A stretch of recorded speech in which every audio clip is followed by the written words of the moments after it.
और हमारे यहाँ देखो चल रहा है सफाई को काम। शहर वाले बहन भाई शहर के सब बहन भैया जिम जाता है पैसा खर्च करके, मेहनत करवे को, पसीना बहावे को।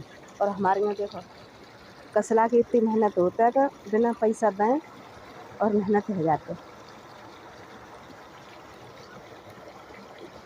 देखो गालम मेहनत हो रही है। तार खुले हैं खेतने के पास से, अब मक्का बोई जाएगी जाम, तो मक्का के पास फिर अब जो गेहूँ की फसल काट के जब तार खुले फिर दोबारा तेरा डंडा गड़ेंगे ना, मुझे जो खम्मा लग रहे हैं फिर ना दोबारा पे तार कसेंगे।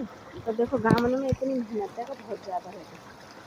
जिम जाए कि पैसा खर्च करने की कोई ज़रूरत ना पड़े।